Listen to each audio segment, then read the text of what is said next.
గతంలో మునిపెన్నడూ లేని విధంగా ప్రభుత్వం రథసప్తమిని రాష్ట్ర పండగగా ప్రకటించిన తరువాత ఉత్సవాలు ఘనంగా నిర్వహించడం ఆనందంగా ఉందని పలాస శాసనసభ్యురాలు గౌతి శిరీష అన్నారు. ప్రజలు కూడా అధికారులకు అన్ని విధాలుగా సహకరిస్తున్నారు. 7 నెలల క్రితం అధికారం చేపట్టిన కూటమి ప్రభుత్వం ప్రజల ఆశలు ఆకాంక్షలు నెరవేర్చే విధంగా పాలన అందిస్తుంది. ప్రతి హామీని నెరవేరుస్తూ ప్రజాప్రభుత్వంగా మన్నలను అందుకుంటుంది. గత ప్రభుత్వంలో రాష్ట్రం 30 ఏళ్లు వెనక్కి వెళ్ళిపోయిందని, తిరిగి అభివృద్ధి పదంలోకి తీసుకువచ్చేందుకు రాష్ట్ర ముఖ్యమంత్రి చంద్రబాబు నాయుడు, ఉప ముఖ్యమంత్రి పవన్ కళ్యాణ్ తీవ్రంగా శ్రమిస్తున్నారు అన్నారు. సప్తమి శుభాకాంక్షలు.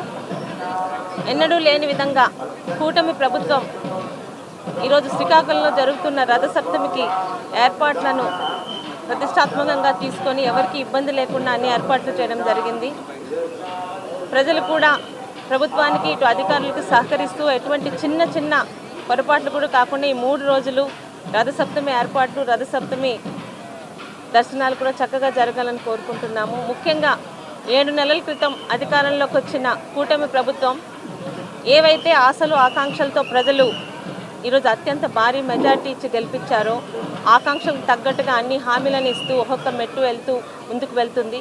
మరింతగా ఈ 5 సంవత్సరాలు కూటమి ప్రభుత్వం పెట్టుకున్న ఆశలకి అనుగుణంగా ప్రతి ఒక్కటి పూర్తి చేసి చంద్రబాబు నాయుడు గారు, పవన్ కళ్యాణ్ గారు, మోడీ గారు సహకారంతో అన్ని హామీలు, అభివృద్ధి, సంక్షేమ పథకాలు పూర్తి చేస్తూ మళ్ళీ ఏదైతే 20 సంవత్సరాల క్రితం వెనక్కి వెళ్ళిపోయిందో మన రాష్ట్రం మళ్ళీ కూటమి ప్రభుత్వ పాలనలోని ముందుకు రావాలని, రాష్ట్రం మరింతగా అభివృద్ధి చెందాలని శ్రీకాకుళం వాసిగా కోరుకుంటున్నానండి.